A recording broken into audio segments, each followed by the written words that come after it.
X-book last, like we do. And then I have X Factor and Cable. Okay. I reread this first Cable because I remembered it but couldn't remember it, and it's pretty great. I love it because he pulls the giant sword out of that thing's foot, and it's just like so stoked about it. And then part of me doesn't know if I just stopped here and didn't read the rest of the issue because I don't really remember that. But I'm trying to he's also dating all of the cuckoos. Yeah, that happened. What was happening? It was a thing in Wolverine. 3. That's right. I was like, which one was that? Yeah, but he I wonder what that's like. At one point, they all are like, I might talk about this when we were talking, but this book is so fucking silly. And then the sandwich thing comes into play here. And the sandwich thing, the Scott Jean Wolvie? No, just them eating a sandwich. I thought they finally addressed the thing that I only ever want to talk about. No, this was just them, actual sandwich. Yeah. It's great. It's good. Okay. So we should go one. Both? Yeah, because then we can do both. One. Where's your Cable? And then the last one is X-Men. Okay. And that way you can keep them together. And then X Factor, too. Oh, yeah. But yeah, I'll just talk about these almost as one. Okay. So it's not like a big deal. It's just like I had to get a refresher. So then which one do you want to talk about first? You just want to talk about Hydra first? Yes. I hate that this is oversized, but it's fine. I know. I wasn't expecting it. I'm glad that it is. Yeah, like it's necessary, but it's just like, well, what the fuck am I gonna do with this? Yeah. And then Lost Soldiers. And then R1. And then Xbooks. Okay. When Wendy earlier was like, Cable isn't an X-Men. I was like, I couldn't even answer because I was just like, is he? Well, and that was the thing. It was like, well, normally he isn't necessarily in X-Men, but he's in X-Men books. Right. And as a general, like, rule of thumb, I believe, yes, he's X-Men. Yeah. And this iteration, like Whit said, like, he is involved in the X-Books as a whole. I don't know, both of them were being a little ridiculous about that stuff, because I was like, if he put all X-Books, then why wouldn't you just put every single X-Book on his profile? Right. I don't, And then they were both, like, super defensive, and I'm like, nobody is, like, this man is not here. We don't care. Yeah. Like, you don't need to be defensive that you both made a mistake. It's fine. It's, like, a stupid, silly mistake. Mm-hmm. Like, whatever, it happens. We do it all the time. Okay. All right. Are you ready? Yeah. I just have to remember I don't need to turn this way. I can just, like... Sit straight. It's fine. All right. Okay. I am ready. Gonna do it. And go. I hope it works this time. Oh, it is. Okay. It's working. All right. Hi. Welcome to Talk Comics to Me. I'm Champ Champenstein. I'm Heather. And it is Wednesday. It's the 28th today of July 2020. Is it the 28th? I thought it was the 29th.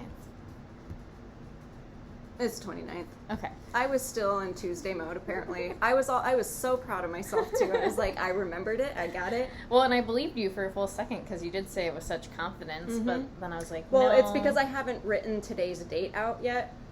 So in my head, like, I wrote out July 28th yesterday, and so I just go by what I write. So it is a small week, and so I guess we'll just get to it, because... everything still sucks. It's a small week. Yeah. All right. We both have this. How do you pronounce it? Because I pronounce it several ways. I said Hydra. Okay. I was saying Hydra, and then Wendy called it Hydra. Yeah. But I don't know. It's one of those things. It's Hedra. Hydra. I'm just going to go with Hydra, because that's... I was saying Hedra too, but then it's just like, it seems, I don't know.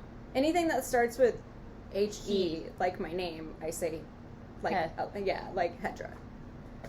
Hey. Anyway, now that we've got that over, we're going to talk about this comic.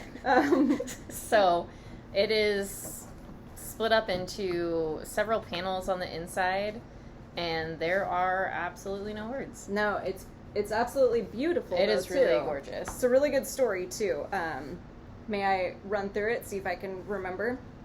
So, Earth is dying, and due to a winning or a losing, I guess, whatever you would want to call it, a woman gets drawn in a lottery to say a bingo. Yeah, to go to different planets and pick up things to see if life can live on the planets that she goes to. She runs into a superhero, is what I'm going to call him, because that's what he looks like. Discovers there's other people. There's conflict and stuff. I just don't want to spoil everything, but it's basically just a plain old regular Earthling going to different planets to find a new place for humans to live. Yeah, no, that's... And then she sees stuff. That sums it up pretty well, and it just does it in a really simplistic sort of way where there isn't any, like I said, no words, not a lot of, like, art necessarily, even though it is all art, but just very simplistic in the way where it's just showing you everything that's happening. Yeah, it's really good. I was surprised at how much I enjoyed it, because I couldn't remember what it had said it was about in, like, previews. Yeah, I don't think I remember either. Yeah. Because that was, like, before COVID. Mm-hmm. So that was a few months ago. But yeah, no, it was 100% worth it. It's something I feel like I would just go back and, like, re-look at it. And the tones are a lot of, like, pinks and blue hues. So that, I guess there are some yellows in there at some point. But it's really good. It's worth it. It's worth it. It's pretty. All right. Ready? Yes. Oh, wait. I forgot what order we were doing things. My bad. Okay. So this is The Lost Soldiers. The Last Soldiers. It's The Last Soldiers. It is by Alais Cott. I'm not sure if I said his first name right, but he's the one who did that series, Days of Hate. Yes. That I finally read and truly enjoyed. Do you want to talk about this one? I mean, I guess we can. I will say the art in this book is one of my favorite parts, personally. The art and colors are just complemented really, really well. And it really does a great job of just, like, drawing you into the story itself. Do you want to say their names? Because you're the name sayer. Where is it? It's in the very back, very last page. Okay. Luca Casalanguida does the art. Heather Marie Lawrence Moore. What a name. Did colors. Aditya Bidekar did letters. Tom Muller design, and Ryan Brewer is the production artist. And honestly, what a team. Yeah, no, this book is, like, very, very pretty, and it is very well put together. But it follows a couple of guys who were together in the Vietnam War and shows their relationship in the past and in the current times and what they're doing now. It is really just, like, I feel like a kind of introduction to, like, who these people are, what sort of conflicts they've dealt with, and, like, giving you that small step towards, like, what is happening in the present time. The bigger picture. Yeah. Yeah. Yeah, I really like the way that he writes, because that's what he had done in Days of Hate, too, where it just, like, you got a a little bit more in each issue, but then overall you were understanding, like, what was going on. But I gotta say, one of my favorite movies of all time, and I still watch it multiple times a year, is Full Metal Jacket. Okay. And I don't know why, I just really love that movie, and the scenes where they were in Vietnam and here reminded me of that, like, the tone of it and, like, the writing and stuff. So that's why I really like this book. Oh, I don't know if there's any reason I particularly like it. I do, in general, just enjoy war stories. So. Yeah, no, I do too. And I think the added aspect of, like, the current timeline and how the past played into, like, who they turned out to be and stuff is very interesting. And I'm excited to see what these wise guys are up to. All right. Okay. not going to talk too much about this because it's just, a lot happens, but I haven't talked about this issue in the past, really, because every time one comes in, it's damaged. Oh, yeah. So, this is Heathen. This is issue number 11. There's one issue left before the series is done. The story is about a girl named Adis. She gets kicked out of her clan because she is a lesbian. Her family was given the choice to kill, or they were forced to kill her, and her dad, because he loved her so much, was just like, I'm freeing you instead, just go. So she is dealing with, the aftermath of leaving her entire life behind, and she meets Freya. I believe it's Freya. But basically a bunch of stuff happens with the Norse gods. It's insane, what happens. She goes on her cute little mission, but in this issue, Odin is preparing his army to go to war. That's pretty much it. Okay. I just really like this story because I like Norse mythology and stuff, and I just think that this is a really fun way that they put in this character that has nothing to do with any sort of Norse myth, and all the tales are there with her, but she's a part of it. I just think it's neat. All right, so then I have Bleed Them Dry. This is issue number 2. This is just a kind of a detective story. I'm just going to read the back. Yeah, we love that. I love Vault, the fact that Vault does this for me. It's great. So the streets are in a panic. Every cop in Asylum is on high alert, and Detective Harper Holloway is sick. If her condition gets any worse, she'll die her first death and become a vampire convert. Now it's up to the mysterious ninja vampire to keep the infection from spreading with basic supplies in a seedy motel. He knows he has to be careful. Detective Atticus Black clings to life, having undergone experimental surgery after being nearly cut in half. Atticus Black. Yeah, so that sounds like a white woman who was born into a pretty well-off family who just isn't very original, and it's this is the name. It's this dude.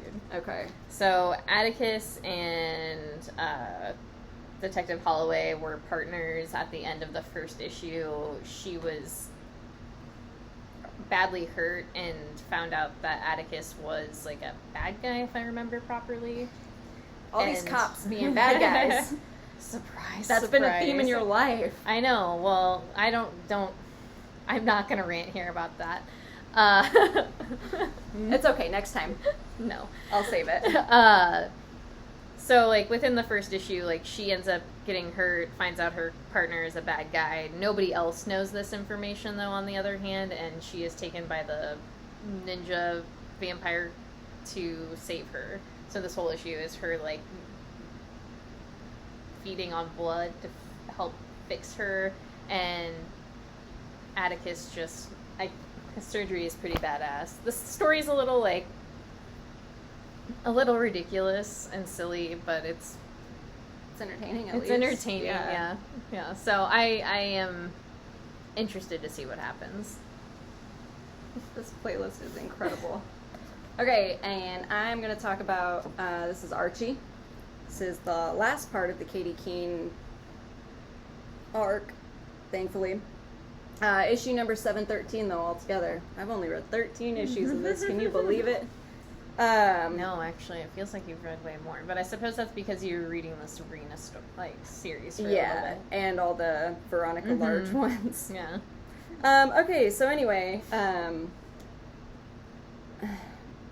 they're in New York, and Katie Keene throws a little fit and runs off, and somehow ends up in a shop that's owned by her favorite, clothing designer, who happens to be there, and is I know who you are. You're Katie Keene. Whoa. We're gonna work together. Wait, what? Her favorite fashion designer knows who she is? Yeah.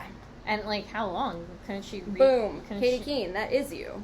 How could she have not reached out on, social media or anything? I don't know. Social media exists in this world, right? That's a phone. I gotta say. That's a phone. Who are they talking to get such good connections? For teenagers, they're just set for life.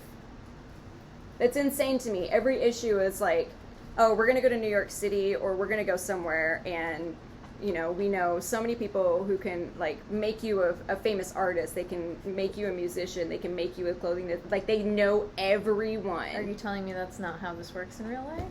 If it did, I wouldn't be here. I would be in music. Wow. I would be Celine Dion's protege.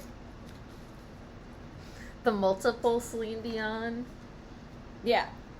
There's multiple. You can tell too. Watch her head when she performs. The real Celine Dion bobbles. Beautiful. Anything else? You know, I have a lot to say about Celine Dion, actually. No, just about Archie. Oh, no. I'm going to take it off my poll. I will... Okay, I'll give it one more issue to come back. I know. You told me that you weren't going to, because you said you were going to, like, this arc was over, so... I know. Okay, one more. I mean, I asked when I grabbed it for you why you didn't take it off your poll. Because I just love Archie so much. So maybe it'll be better. I swear you're just here to pick fights, man. Should I go on? Yeah, just... So, as I'm going on, I'm picking a big boy with a fight. Cable. I had to reread the first issue because I could not for the life of me remember what happened in it, and I do now.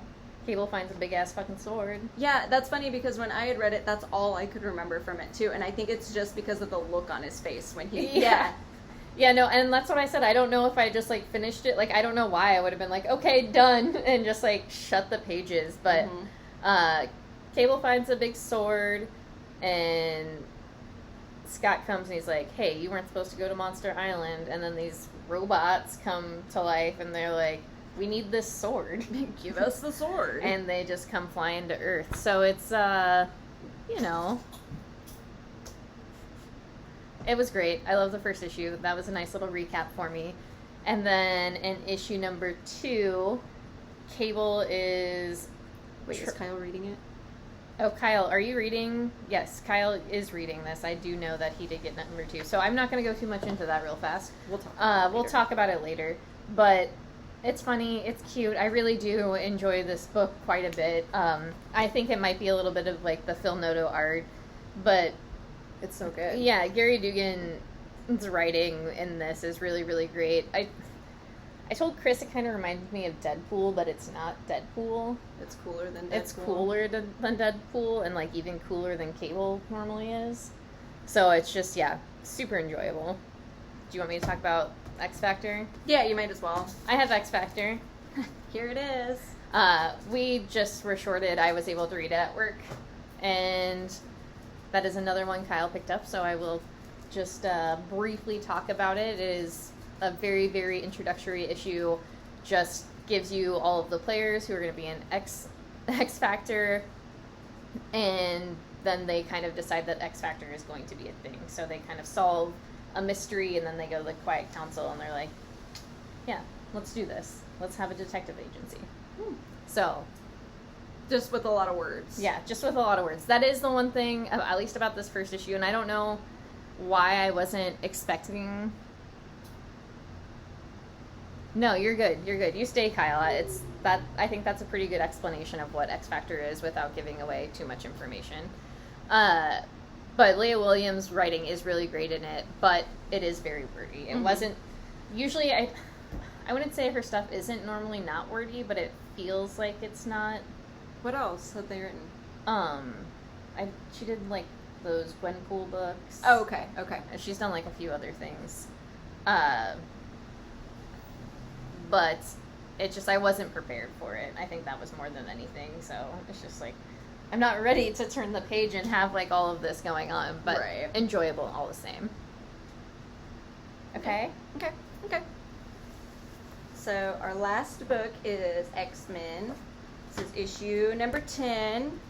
This, I read this as Vulcan. Yes. I'm such an idiot. Yes. Okay, Vulcan, yes. I didn't know who it was until, like, I got to the character pages, and I was like, yeah, yes, no, that's right. I remember who it is. It is Vulcan. Yeah. He basically has, like, a weird... I don't want to call it, like, a mental breakdown, but he's so tired. Yeah, I think he's looking for something else. Mm-hmm. And he's not too far away from something else, which is the blue part of the moon where the Kotati are. Mm-hmm. And so that's how this all ties into the Empire storyline. There is a little bit more than that going on, Mm-hmm. but it's really cool how they do all of that. I really like this issue. Actually, I like how just randomly throughout the series, like, they'll take just one character to focus on, like, and it's not necessarily a character that I would have read anyway. Yeah, same. So it's really cool that they do that to the lesser liked, not necessarily liked, but lesser shown. I would say, or lesser known. Yeah. Sort of characters. I like that. I think it's really cool because then I want to, if I like it enough, I usually want to find something else with them in it. Yeah. Just really enjoyed him in this one. I thought he was... Definitely gave off those sad boy Oh, yeah. characteristics. Yeah. And there's a weird, cute little Scott note in the end. Yeah, I did really enjoy that quite a bit. That was my favorite part. His two dads just out there chilling. Yeah. It's weird. So this week's over now. That was it. That was all we had. That was literally all we had. What I will have to say is if you're in Omaha, make sure you take out your recycling every 2 weeks. Every 2 weeks. Every 2 weeks. Don't forget it. Otherwise, you'll end up like poor old me with just like months of recycling in their apartment. And or I'm going to just have to take my recycling down to the recycling joint and throw it into the proper bins. So we had talked about this. I have this problem with my trash. I forgot to put it out on the curb this morning, so now I have to wait another week for my trash to get taken. And I had considered, like, just briefly, because the trash people go, like, around the block. And so the people that are, like, catty corner to us, their trash hadn't been picked up yet when I was out there. So I considered walking my trash over to this person's yard and just, like, leaving it with their trash. But then I realized it was, like, 7:30 in the morning.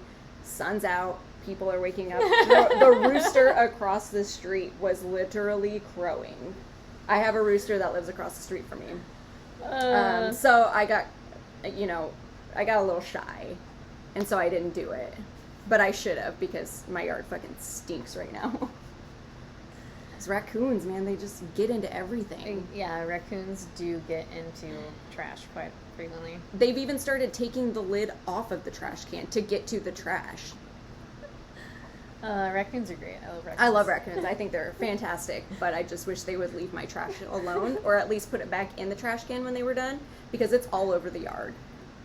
I'm done. That's it. It's been a Wednesday. Yeah, so it has been a Wednesday. Thanks for joining us. It is definitely lighter than last week, and we love you. Go buy books. Go support your local comic book shop. Don't forget to wear a mask. Wear a mask. It's mandatory in Omaha, August 3rd through the end of the month. Remember it. All right. Bye.